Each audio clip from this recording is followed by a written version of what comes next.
a little bit about Sarmaya before I get into the subject which we are going to talk about today. This is a institution which we set up in 2015, and essentially what we want to do is, we have an archive in Mumbai. It's in Dadar for now. Um, we will probably come closer into town soon, but be that as it may. What we do is we take our collections to a wider audience through digital storytelling and a mix of digital and physical event and engagements. The idea is basically to focus on the millions of stories that India has to offer in the broad area of art, culture, heritage, and of course, also to provide a platform for people to bring in a variety of perspectives and also to reach to people without being constrained by issues of physicality and things like that. So there is a bunch of things that we do. Next.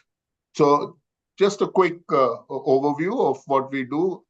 So we also have things like, the Khaki Talk, which we are attending right now. We have similar things which we call Sarmaya Talks. We have exhibitions, we have collaborations, we have educational outreach, which for us is big. We work with many large NGOs and reach a bunch of people, children across the country. Our idea is that the engagement with art and culture needn't be binary, which means that, I heard many years ago someone tell me that, see, there is no substitute for a physical experience. Uh, but I said that should it be a physical experience and a zero any other level of experience? And the answer is obviously no. You may have a wow experience when it is physical, but digitally, if you have 70% of the experience, I think that's one hell of a amount of progress that we make. And it is something that we need to do because out there, for example, recently we had a session in Kanpur where we asked the children um, what is the meaning of the term museum or sangrahalaya, and not a single child knew. So, I think to say that the only way these children can be exposed is to physically transport them to a city and show them museums is probably a wrong approach. And we've done well with, exposing them through a physical come digital outreach program. Next. Uh, so what we do is we have a fairly large collection of objects. It's multi-genre across a variety of categories. We try and collaborate with Indian artists, provide them platforms, provide them the exposure. We have also platforms where they are coming, showcasing their stuff. We give them digital access. So there's a bunch of things we do, and we also encourage them to constantly innovate, try and become relevant, because some of the art forms, unfortunately, have been caught in a time warp, and they're tending to fall off the table because people can't connect with them anymore. So that attempt to try and make a contemporary intervention without fundamentally altering the nature and character. We try and do that too. So, that's one of the purposes of Sarmaya, to kind of provide the patronage and the platform to artists to not only showcase what they have today and their, skill, but also to try and give inputs on how they can, traverse this journey into a contemporary form. Next. So let me come first to Tholu Bommalaata. Now, Tholu Bommalaata is a Telugu word. Tholu means skin. Bomma means a doll or a puppet. And Ata means dance. So it's a shadow puppet performance which uses leather puppets. And it has an interesting history because if you look at it, in Indonesia today, we have a very thriving version of this called Wayang Kulit, and it's almost got national stature, and it has gone from India, you know. And in India itself, the performance, you know, the art of a theater, the art of performing using puppets and platforms like stages and all of that is, supposedly attributed also to the Greek in the Macedonian invasion from Alexander's time, because Greece was really known for its theater. And then the slow movement of some of that by way of influence down Rajasthan, Gujarat, Maharashtra. And in the more immediate sense, Tholu Bommalaata is essentially uh, attributed to its origins out of Maharashtra. So it's the performers seem to have migrated out of Maharashtra and gone down south. Uh, More recent times because of the Maratha movements into places like Tanjore. But the presence of Tholu Bommalaata in various versions is there all over South India, especially now Andhra, Telangana, Tamil Nadu, Karnataka, Kerala, and a little bit in Orissa, and it goes by the name of Ravana Chaya. So it's amazing how this art form has, propagated itself across multiple states, and there are versions of this. For example, in Andhra, the puppets are very large format. So you typically will have this show, as you can see, uh, uh, you know, if you look at the screen, that statue of Ravan, I mean, the puppet of Ravan is probably bigger than the guy who's actually manipulating the puppet. So some of them are 7 feet high, sometimes even as much as 8 feet high. In Karnataka, they are typically 2 to 3 feet high. Other variations are very fascinating. Like in Orissa, the Ravanachaya version gives Ravan a much more prominent status in the pantheon. And they see Ravan as a very erudite person who actually brings upon himself the final loss of life at the hands of Lord Ram. So he, it seems, does all of this in the full knowledge that he will be vanquished by Ram, and he wanted that blessing to die at the hands of Ram. So that's one version. In the south, of course, as there are variants of the Ramayana. So in Andhra, the version that is used is the Ranganatha Ramayana, written by a Telugu poet called Ranganatha. Similarly, in Tamil Nadu, it's the Kamba Ramayana, and so on and so forth. So there are various versions of the Ramayana which are used for the performance and from where the stories are taken. So for the most part, it starts with it's like a community worship. It's typically a week-long performance, and it's an all-night performance. And that's how it used to be in the old days. But of course, of late, no one has a whole week and all night to sit. So it's been shrunk into more manageable capsules. But the format essentially is the same. You have these puppets. You have a group of people, usually about 7 to 8 strong. You need about 3 people behind the screen to manipulate the puppets, and the puppets are lit from behind. So there is somebody manipulating the puppets. There is somebody singing the whole epic or the particular story that is being narrated. And there is some other group who is actually playing a bunch of instruments. And it's typically a all-night performance, starts post-dinner, finishes at dawn. So if you look at the inspiration for this, uh, interestingly, it's attributed to a place in Maharashtra called Pinguli. So the format, the the style of actual the shape and form of the characters, etc., are drawn from uh, some of the Chitrakathi traditions, which are based in Pinguli, and Pinguli in turn was inspired by the art forms that were prevalent in places like Python. So, in that sense, the more contemporary versions of this have origins in Maharashtra.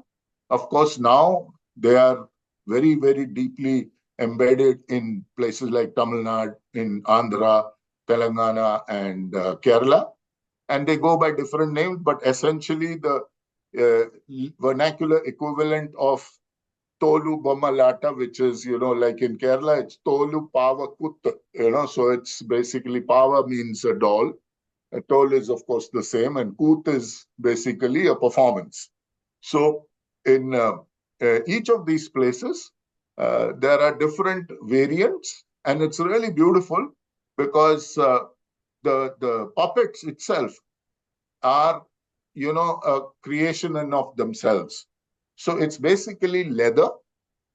On leather, you kind of you process the leather to flatten it, to treat it, to take away all the possibilities of deterioration. And then with the chalk you draw an outline, and then with the soot you actually embellish that outline, and you paint within it, as well as actually pierce holes.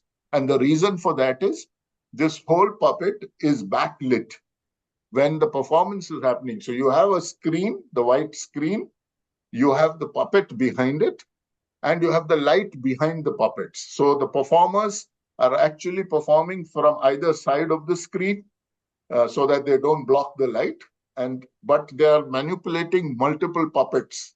So at any point in time, each of the performers at the back could be manipulating as many as 3 puppets, and they are essentially held together with long sticks that are fixed at various points of the puppet to manipulate various parts of the puppet. So this, what you see on the screen, is typically a kind of stage. Now, of course, they use modern lighting systems. In the old days, it was just lanterns, so it was quite magical. We actually went for some shows in a place called Dharmavaram in Andhra, and it is 2.5 hours north of Bangalore, and it was just amazing.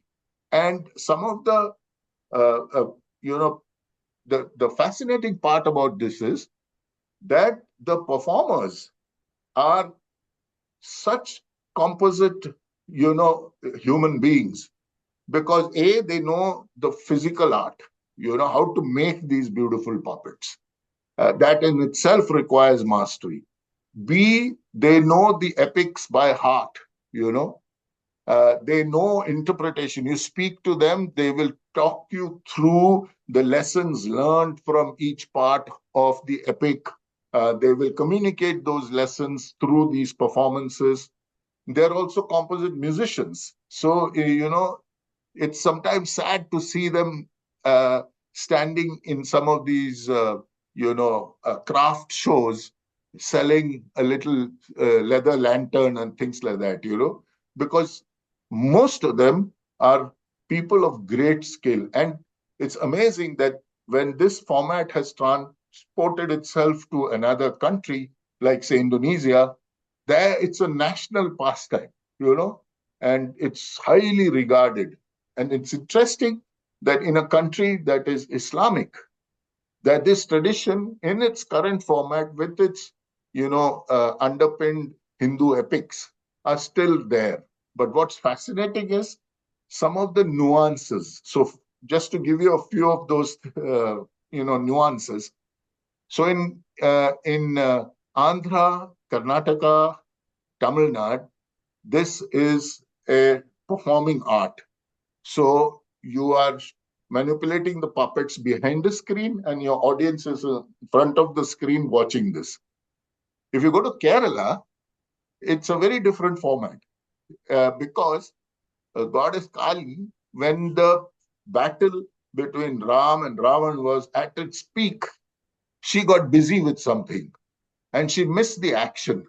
And she was so upset that now the performance is exclusively for her pleasure to relive that moment of Lord Ram's victory over Ravan. And so in Kerala, uh, the people are just devotees who give a, like a chadava, and that is essentially to have this performance in a private one-on-one format with the goddess, and no one else gets to see it. So it's fascinating. Similarly, in all of this, you must remember that an all-night performance can be quite tedious, and most people start to fall asleep, right? Sometimes, after 2 hours of this and 3 hours of this. So they introduced the equivalent of intermission through characters. So one of the very famous characters in the Indian version of this is a lady character called Bangaraka. Now, Bangaraka is interesting because Bangaraka has no boundaries, no performing, no behavioral boundaries, no rules bind her. She can talk about, you know, sex. She can talk about, the local patron, pull his leg, talk about the gods in any kind of naughty formats. And Bangaraka is forgiven everything. And it's fascinating because when the crowd is kind of fading, Bangaraka comes on as a puppet, and there is a lot of loud, lewd, and very raunchy joke cracking and all, and it just livens up the crowd again. In Indonesia, it's fascinating that there is the equivalent of Bangaraka, and that is a character called Semal. And Semal is, interestingly, and maybe that's because it's Islamic and the divine advisor status was given to Lord Krishna. But in Indonesia, Semal is a similar character, but taken very seriously. So they've actually split the role of Bangaraka into two. There is the typical clown and jester characters, but you have Semal, who is supposed to be a divine advisor, even superior to that of Krishna's status. So that's very unique. And similarly, they said that in the Islamic tradition, a woman cannot have multiple husbands, right? So Draupadi, for example, has to choose between the five, and she chooses Arjuna. So in the performances, Draupadi is Arjuna's wife, and all the other brothers are kind of so there are these kind of nuances, but it's absolutely delightful the way this art form plays out. And today, I mean, about 30, 40 years ago, these people were co-opted into trying to do some social messaging. So from only performing the epics, they also started to do stuff like family planning campaigns, health campaigns, COVID campaigns. The government uses them, and they have over the years, of course, from almost 250 uh, community performing troops. Because what would happen is that typically a family, an extended family, would form a particular a group who would perform and make the puppets and sing. So there would be about 8 or 9 people to a troop, and there were about 250 of them. Today they are down to about 20, but slowly we are trying to see if that number can increase. Because a lot of the kids felt that this is a dying art, there is no future in it, and they've started to, one of my partners with whom I collaborate is on the top left, Chidambara Rao. He's a very senior artist. His son is actually now coming back into this art form. But his son was an engineer, his daughter is a PhD in pharmacy and things like that. They're all kind of, leaving the art form. But Lokesh, who's an engineer, who was also headed away, has now realized with some of the patronage that they've got, that this is something that is worth preserving. So he's progressively getting back into this, and it's fascinating how Tholu Bommalaata is hopefully something that won't die away. So you have uh, an art form that has apparently moved slowly over the millennia down south. Today, its strongest supporters and performing groups are in Andhra, Karnataka, and a little bit in Tamil Nadu and a little bit in Kerala.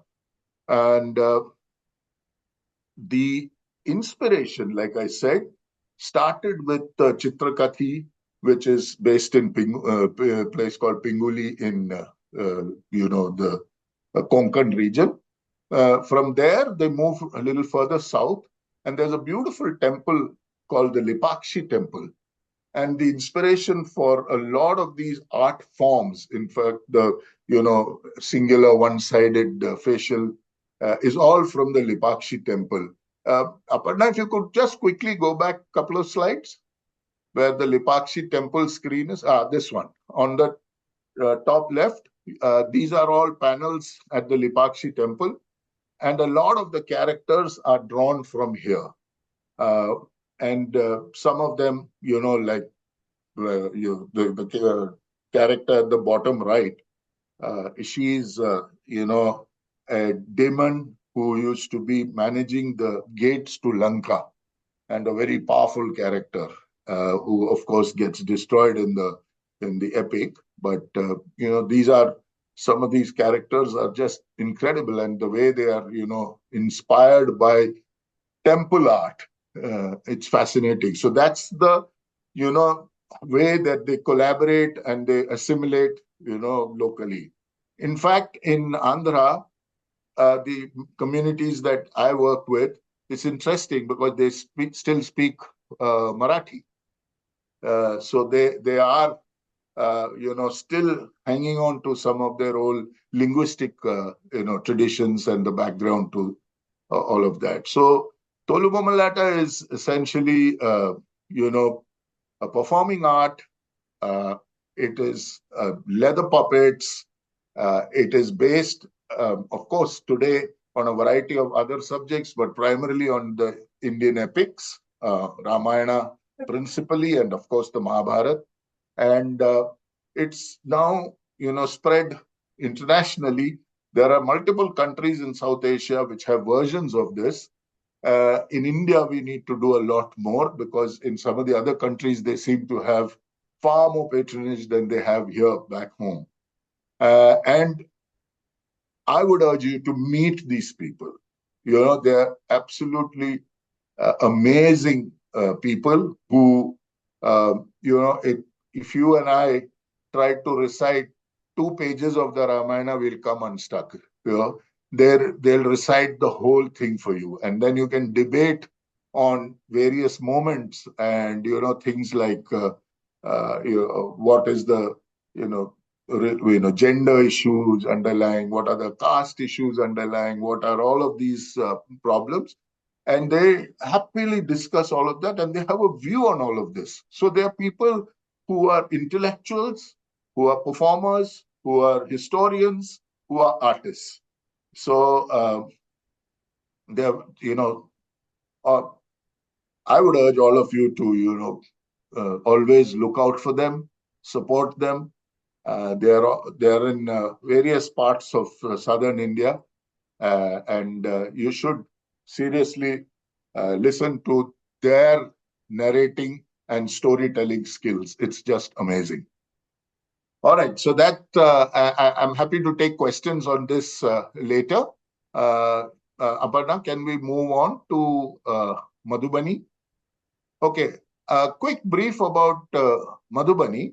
Of course, we just finished with an art form, which is a community art form from southern India by and large. Uh, we will now move up north to Bihar and to Madhubani. Uh, it's a very, very, very holy land. Madhubani is also called Mithila, and Mithila Naresh was Janak, and Janak was Sita's father. And the origin of this art form is believed to be when Sita and Ram were getting married. King Janak told all his, subjects to paint their homes to celebrate the wonderful occasion. Now, it's amazing that if that is the age of this legacy, this was remaining a quiet secret up in Bihar till 1934, when there was a massive, massive earthquake of some 8 on the Richter scale, which destroyed most of that district. And there was this gent who was a local bureaucrat there. His name was William Archer. Of course, a lot of you may know of him because he and his wife were Mildred were very famous figures on the Indian art scene. Both of them are widely published. Mildred has written many books and things like that. But at that time, in his capacity as a bureaucrat, uh, uh, William went to Madhubani, and he was absolutely shocked because most of the buildings were structures that were inward focused. So you had a courtyard, you had a wall around the courtyard, and you had rooms which were facing into the courtyard. And there were these stunning paintings on the walls, which people had not seen because it was private, it was inside the house, it was meant for, uh, consumption of the family and for friends and relatives who would come. So this uh, guy, he forgot all about his survey of the earthquake. He started to take pictures and he put them all together and published this in, if I'm not mistaken, in 1946 in a Marg issue dedicated to this. And this was the first time ever. Can you imagine a tradition that is supposed to be a few thousand years old for the first time came into the public eye with the publication in Marg? Uh, uh, this is a very different, kind of scenario compared to Tholu Bommalaata because Madhubani paintings are a woman's preserve by and large. Of course, there are some exceptions.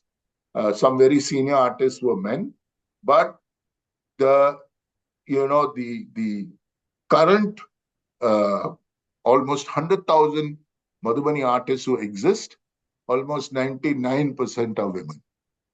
Now, it's done wondrous things for them. Of course, it's economically empowered them big time. And the, situation is such that the depth of the art form is so that today there are 7 Padma Shris from Madhubani alone, uh, who have been, honored for their years of dedication to Madhubani art. Of course, the art itself is, while it is decorative, in the past, it used to be on the walls.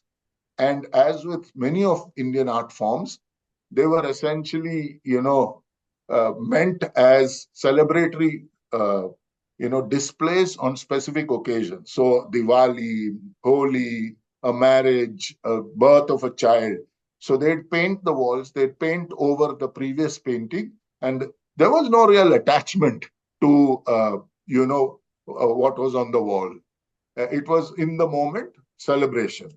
Thereafter, of course, once Archer published this whole thing in Marg, there was interest that built up, and in the late 60s, Indira Gandhi took interest and tasked Pupul Jayakar to try and do something about this, who assigned another artist called Bhaskar Kulkarni, who went to Madhubani and initially couldn't even, conduct any conversation because the women didn't want to speak to an outsider. But he persevered, and for the first time, they started to paint on canvases. So the art form moved from the wall onto canvases.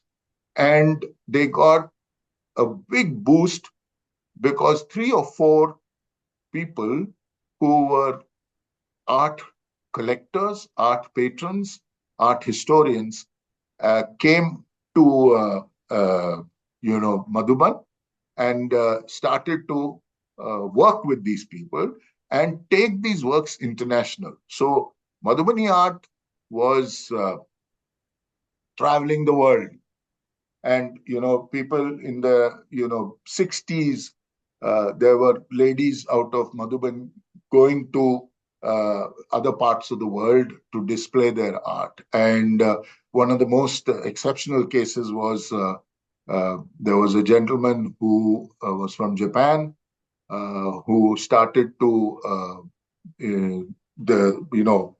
support Madhubani art in big time. He actually set up a Mithila museum in Japan, and they have more than 1,000 works. Today, I think the number is even larger, and they have been supporters of Madhubani art for decades. And so there were other cases like that. Now, backdrop to Madhubani, there are some social issues. And I just saw Suki put out a question on caste. Uh, Initially, Madhubani art was very much the preserve of the Brahmin and the caste. And the Brahmins and the caste were permitted to paint everything from nature to social issues to gods and goddesses and all of that. There was a period when the Dalit artists who were prevented from painting images of gods and goddesses. So they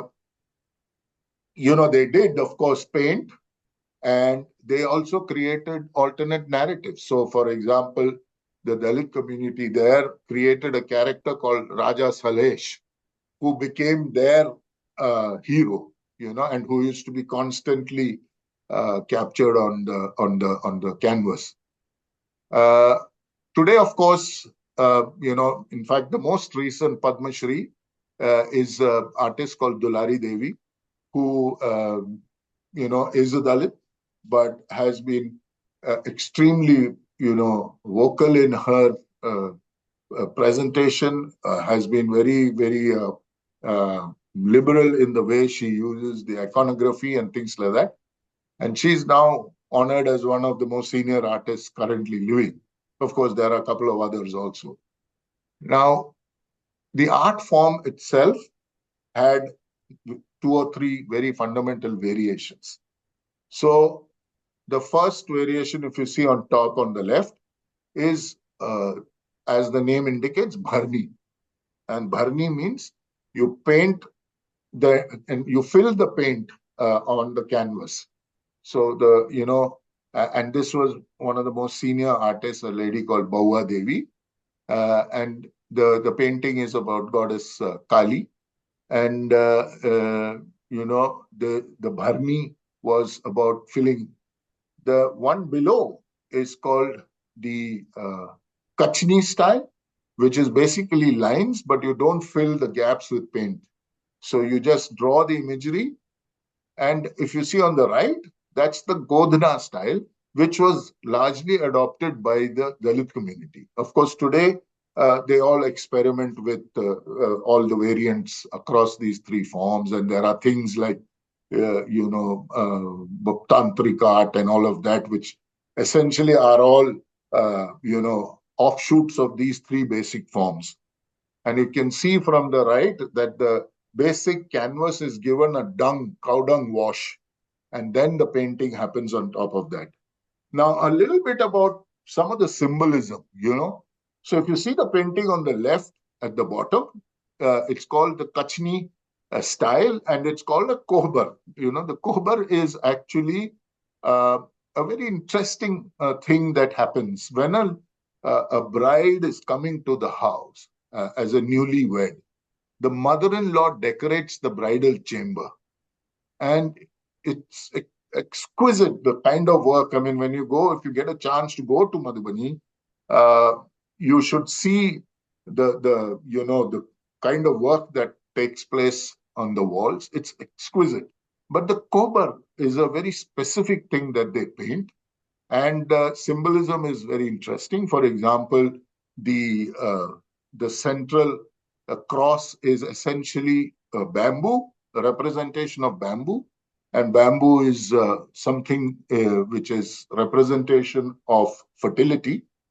uh, uh, it has symbolic links to the phallus, but also bamboo is very fast growing, fast multiplying grass, and therefore the belief that may you also grow and multiply. The little round leaves are essentially lotus leaves and lotus flowers in the center, as you see. And the lotus is also representative of the female sexual form, and is again the two are meeting of the male sensual iconography with the female sensual iconography. But what's also important is all the other stuff that you'll see. Parrots. Parrots are essentially symbols of love. You'll see turtles. Turtles are symbols of how to deal with life. Hard on the outside, soft on the inside. Put out your head when you are ready to face the world. Otherwise, be quiet and withdraw. You have the gods and goddesses on the top. You have nature, trees, birds, bees, all in the center. And at the bottom, you have Mother Earth.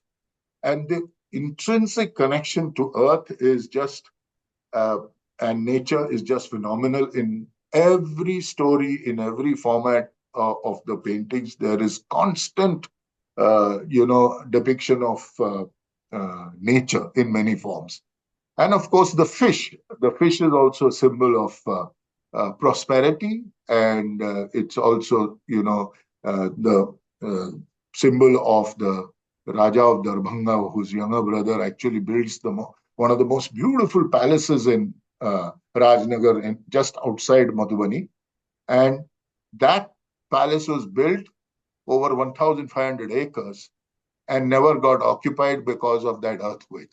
The earthquake, just demolished half of the palace and built a lot of crack. There were a lot of cracks in the palace, and it was abandoned. But if you go there, it's a palace to see. It is so beautiful. What even now, what is there is exquisite. So that's about the cast, a little bit about the style. Go ahead. Okay. Now, the thing is that unlike some of our other art forms, the community art forms, as I wish to call it, because a lot of people say, why is something contemporary art and why is something called tribal art, indigenous art? I just feel that, while the individual is important across all art forms, the actual individual who delivers, who paints, who sings, who dances, they're all important in their own right. The community art forms have a common narrative that has been drawn from thousands and hundreds of years of collective storytelling and collective memory. So you may draw something on canvas in your own personal style, but you're actually drawing upon a tradition that lived amongst the group. So in Madhubani, for example, there are variations. I mean, for example, the town of Jitwarpur is famous for Bharni paintings.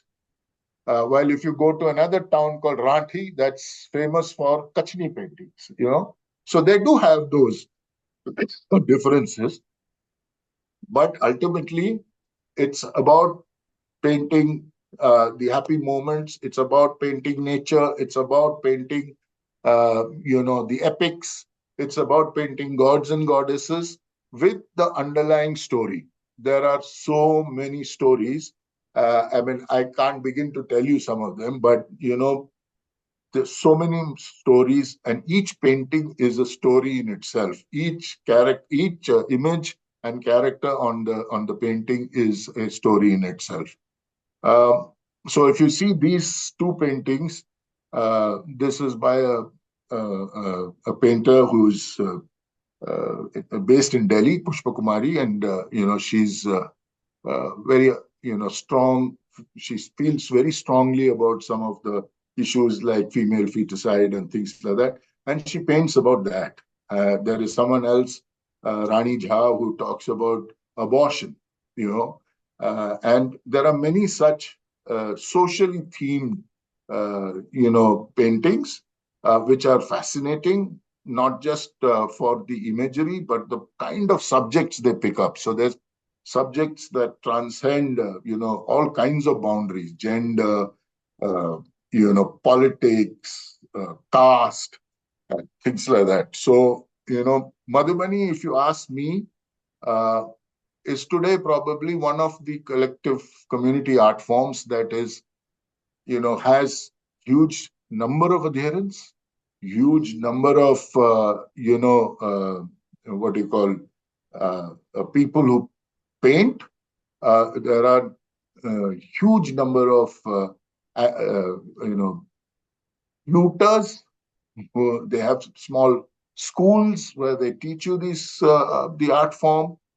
There's very active participation, and I think compared to most of the other art forms in India, probably one of the best and most matured. And that, like I said, is showcased in the number of you know the 22 national awardees. Uh, the interesting thing, 19 out of them are women. Uh, seven Padma Shris, all seven women. So it's an art form that is not just drawing on history. It's also in a very contemporary sense, showcasing how gender transforms itself into the most empowering community scenario. So if you go there, all the women have a lot of swag, as I would say. They are all bread earners. They are the ones who make the money. The men are usually helping out with various things, bringing material, uh, being supportive at exhibitions, you know, taking care of some of the admin and logistics and things like that. But it's the ladies who are, the champions. Uh, but as with all of these art forms, we need to stay constantly relevant, and the progression from generation to generation. So just show me the slide with Moti and Jyoti, Aparna, this one. So if you see, this is one particular family which was based in the village Jitwarpur, and the the stalwart was the grandmother, who was Jagdamba Devi, again Padma Shri. And, Jagdamba Devi's son is the one in the second photo. His name was Satyanarayan. He passed away a few years ago. And his wife, Moti, who you see sitting in the brown sari on the image on top on the left. Her mother was a very famous Madhubani artist too, Karpuri, Karpuri Devi. And now the Moti and Satyanarayan's son They live in Delhi, and the daughter was she's an HR professional. She works with a tech company and all of that. But she's now taken it up upon herself, and it's usually mother to daughter or mother to daughter-in-law that this passes down. And Jyoti is an incredibly talented artist too, and she is going to be a flag bearer of Madhubani art going forward. And I've worked with all of them, and I've gone to their home. It's just delightful. The place is so green. The lakes and ponds and trees, and it's very green. The whole of Madhubani is very green. And this art is, as of now, I'm confident that it's in good hands, and it's not in typical danger that most of our other art forms are in. So this, I think, has fair amount of future. So this bottom one is Shalini Karn's Rickshaw Puller, which again, so there's a lot of this stuff that you'll see the second generation. And now, for example, Jyoti is very cognizant of current, environment issues, climate change issues, and things like that. And she constantly, paints about these issues. So, sometimes we sitting in our cities think that uh, the issues of our time, there are vast communities out there who are not engaged, and we are can't be further from the truth. There are people who are very deeply engaged in the issues of our time, and they use their art and the power of their art to, represent these issues. Aparna, if you can move to the, yeah. So this is the last slide I have. In fact, there are two movies which we've made on both these art forms. The links are there. I'm sure you can go and see the art forms, and I hope you enjoy both of them. I went personally, and I must tell you, it's a most elevating experience. In Jitwarpur, if you walk around the village, and you have these ladies peeping out of the door, you just request and walk in, and you see magic inside their homes. It's just so beautiful. It's and then they're painting, and you can buy, you can talk to them. So storytelling, they're never shy to tell the stories. And the same thing with Dharmavaram and other parts of Andhra, Tamil Nadu, Kerala. These are very boisterous storytelling techniques, and at the same time, they are people who are deeply, deeply embedded in their art form, who will debate with you hours on social issues, on moral issues, religious issues, emanating from that, and give you examples. So they are so learned. So it's an amazing amazing wealth that we have, and these are just two of a few hundred uh, of this scale, which I can think of. So uh, inshallah, all of you will be you know flag bearers for our community cultures. Thank you so much. I'm happy to take questions. Thank you so much, Paul. And like you said, there are hundreds of them, and you've just talked about a couple of them. So maybe we'll have you back another time to talk about a few more. It is so delightful just to see the pictures on the screen. So see them in real is actually a fabulous experience. Somewhere you were talking about the storytelling that they do, the narrations and the singing. I've seen even the Patta Chitrakatha. Those people just open them up and narrate their entire story and go on for hours. It's absolutely a fabulous experience. Thank you so much. I'm just going to take And some. I'm happy for Haki to organize a visit for your. I mean, I know some of these names on the screen are common friends, and Yes. so whenever you're most welcome to come to the archive, and it's not the same seeing them in their context, but you can still see a lot of the wonderful stuff. I will absolutely take you up on that offer, and we've talked about that a bit, and take it forward. Thank you for reminding about that. So I'm going to just go through some of the questions, and I think starts with the first slide when you said that Tholu Bommalaata also came from Greece. Is there something like that still in Greece, or have they lost it completely and they should be? No, I mean, you see this a lot of this is partly conjecture, partly uh, you know, you know, joining the dots. Okay, Okay, Greek theater is still alive, right. uh, uh, so I don't think that's the issue. It's basically that maybe some of this, when after Alexander left, Hmm. there were many dynasties that stayed back, Right. and in northwest. What is northwest of India, which is mainly Pakistan and Afghanistan, you had all these Greek dynasties. And, in those days, everything was fungible and there must have been influences and movements. So, if you see today in Rajasthan, you have the Kawad and you have the Fad, Right. both of which are performing arts in many ways, right?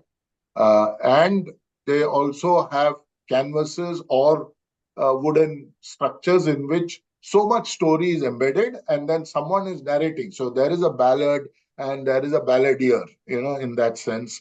Right. And then when you come down further to Gujarat, you have Mata-Ni-Pachedi in its various forms. Then you come to Maharashtra, you have all of these, we have all our performing arts of Maharashtra. This particular one is closest association is to the Chitrakathi in Pinguli. I don't know if you guys read, just 2, 3 weeks ago, a few weeks ago, there was an article, a very large article in one of the newspapers about talking about Chitrakathi, and how there are only one or two families. I mean, there are more families, but only one or two prominent families left. And of course, Python, the Chitrakala, the eyes, the formats, the shapes, all drawn and then mingled with inspiration from further down temples. And the temples are from the Vijayanagara era and post that. So some of the temples, like the Lepakshi temple, there's a beautiful paintings on the walls and the frescoes on the ceilings. And you can see that there is a very direct inspiration in the puppets.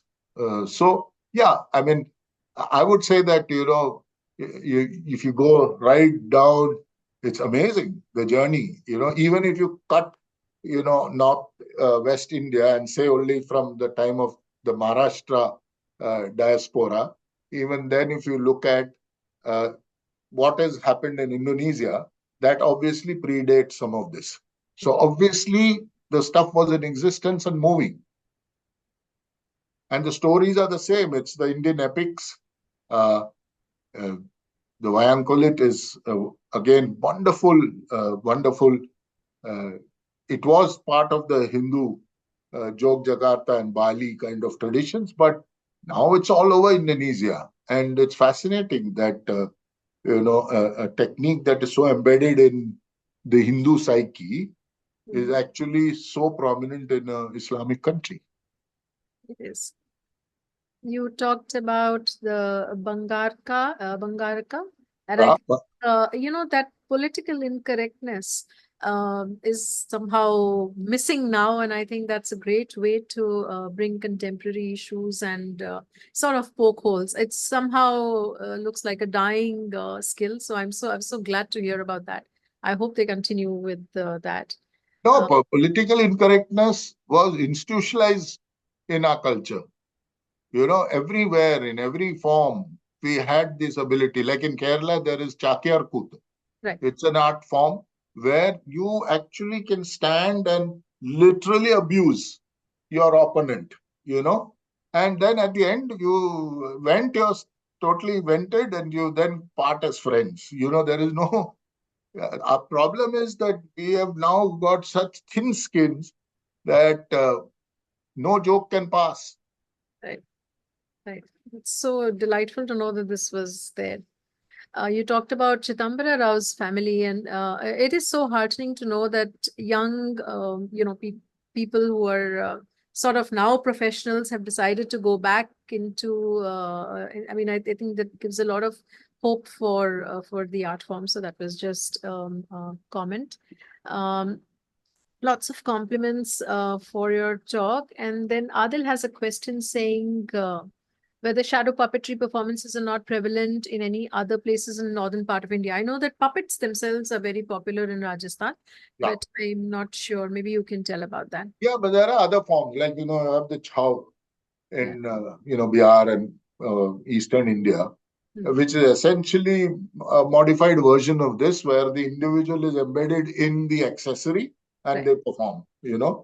So I think if you look at Bengal Patua, of course, they have a role, Yeah. and the role opens and you sing the story as along.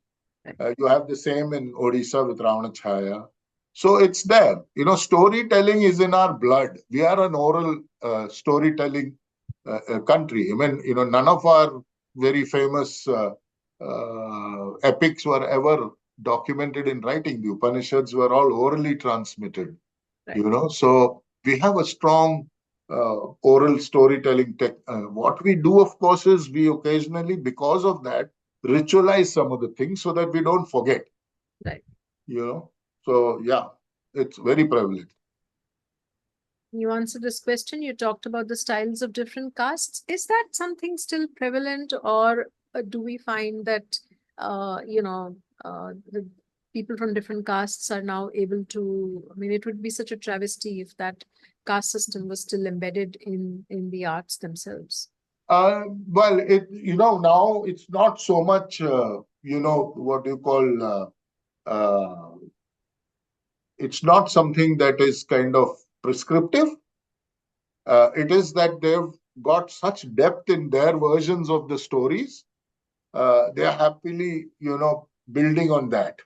But I don't think there are now too many restrictions. In fact, like I told you, the most recent winner of the Padma Shri was Dulari Devi, who was actually a help in the house of Karpuri Devi. In fact, Wow. uh, Moti Karan, who I showed on the screen, her mother Karpuri Devi, Hmm. Dulari used to work in her house, and she told Karpuri, humko bhi sikhaiye. So Karpuri said, of course, come, sit. And she said she used to slap me and teach me to get it right. Hmm. And even today, when I went to Karpuriji's house, of course, she's no more, but uh, uh, from the back, she exited and took me to her house, which is just behind. And we had tea and things like that. There is much more, I mean, I may sound still a little bit patronizing here, but there's much more equality, much more freedom to express. Uh, I think if at all anyone does anything which is still keeping with the old tradition, is because they've developed depth in that particular area and style. That is so heartening to know. Ruth has shared an auction link where she said that some paintings of William and Mildred Archer's collections were sold in an auction this week, and some of them were the Maithili designs, and there's a link to that. So, Yeah, that was, Lion and Turnbull, the auction house. mhm. They just sold, and actually there were some very old Mithila paintings, and they all went way above the estimate. Oh wow. Yeah. So you showcased some of the paintings, especially with the theme of abortion and so on. How popular are these paintings commercially? Is that something that gets bought, or are they just social, sort of messaging, and then what Oh, gets no, bought? they are very popular. Okay, They are very popular because some of these are very powerful yeah, in the way they communicate the underlying message. And for me particularly, uh, sometimes it's also about building the diversity in the collection, right. but more importantly is the way they communicate. So And yeah, talk I to the mean they times. are, Yeah, yeah. fabulous.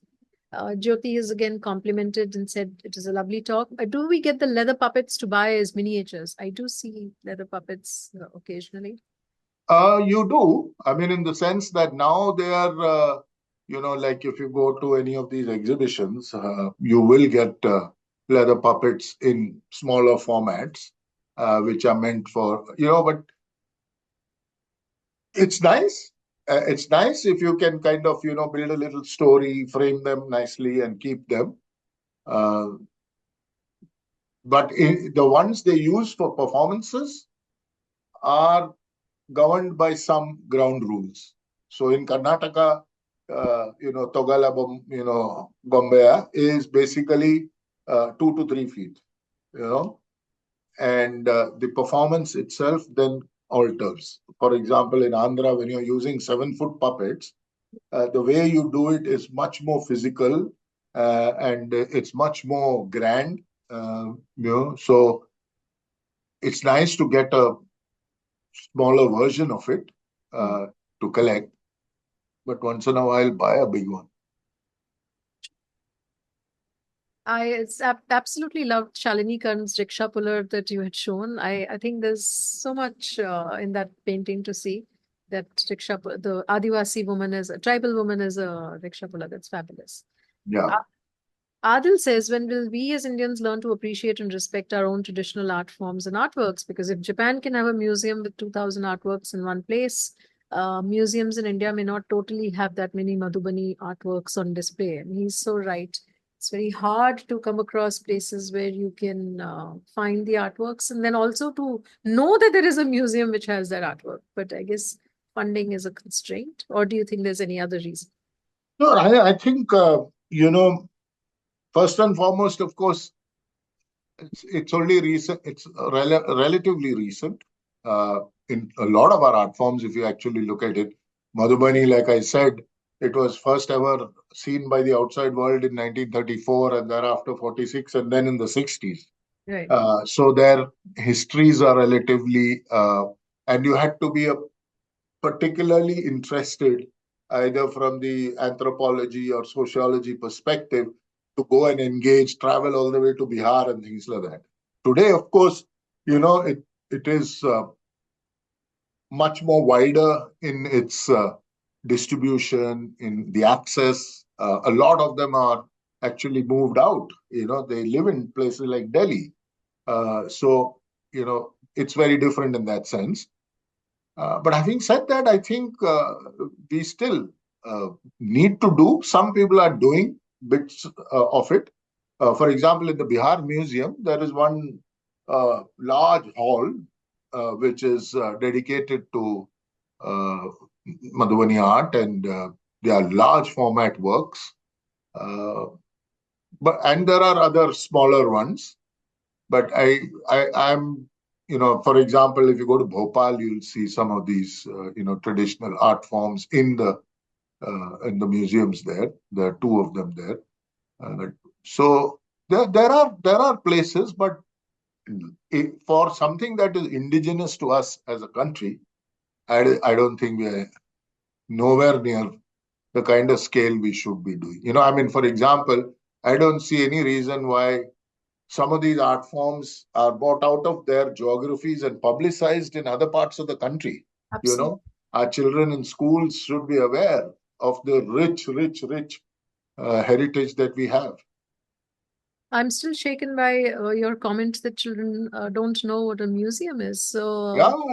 We recently, just 2 months ago, we had gone to Kanpur along with Pratham. And one of the early questions that was asked, and the kids were, and by and large, kids do have devices that they can access now, and or at least the schools have. So certainly they can be exposed to. yeah, for example, Pratham had a system where small clusters of children had access to a tab, and you could download content which they, as a small group of five, would share a tab and things like that. Now, a lot of schools, even the government school system, has access to internet operated devices. So some of these things are becoming more and more possible. What's interesting is also is in the new education policy. Uh, this, in the sense of embedding art and culture as part of the curriculum, has Right. been brought into center stage, and hopefully over the next few years, this is something that we are getting requests now from a lot of schools. कि भैया, please help us build a workshop or a curriculum or an arts based intervention and things like that. I hope it becomes I mean, 1,000 organizations like your Khaki and Sarmaya are required in India. So So, I think there's so much to be done. like you said, inshallah, I hope that this will be done faster, sooner than later.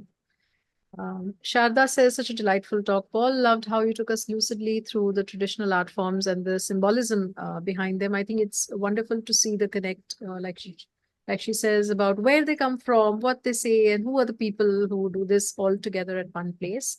Now Khushbu, there's a direct flight from Bombay to Darbhanga. I know.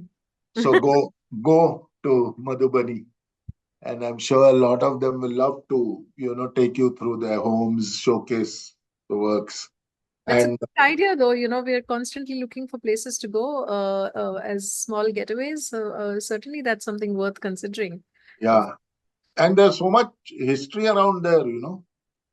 Um, Time it with, for example, the Sonpur Cattle Fair, Hmm. which is one of the world's largest cattle fairs. You can't imagine. Far as the eye can see, you see cattle. Then you have Darbhanga itself, of course, and then you have, you know, Bihar has got so much. Nalanda, even Madhubani, the palace is a spectacular palace. I was stunned when I first went there. I couldn't believe that an abandoned uh, structure of that scale and magnitude is still allowed to exist. Of course, the darker side to that story is that half of Madhubani's houses are built with uh, Materials from cannibalized stuff from bird that palace. material. So, Khushbu has a question, and I think that's the last one. Being non-Maithili, how does one know about the stories that are popular in Madhubani to take the journey of learning the painting ahead? Yeah. So there are some publications. There is a publication by one wonderful artist, Madhubani artist called Manisha Jha. She has brought out this publication, and she talks about the many stories embedded in Madhubani art. There are many others who have done blogs and storytelling and written articles and things like that. But who asked that question? Sorry. Khushbu Desai. Yeah, Khushbu. One thing you must do is to pressurize Suki to organize a group to head off to Madhubani. And that's the best way to learn about some of these stories. And we can get people like Manisha to come and spend time with the group. That would be fabulous, Paul. We'll need your inspiration to do that. It sounds brilliant. This was such a delightful talk. I think I've lost track of time as well. Thank you so much. Your knowledge, your depth of knowledge, and your expanse of knowledge are both so charming. I hope you'll be back soon with us for talking about other art forms. And I hope we can showcase your collection to our audience as well sometime soon. Thank you so much. And thank you to Thank everyone you. logging in. Thank you.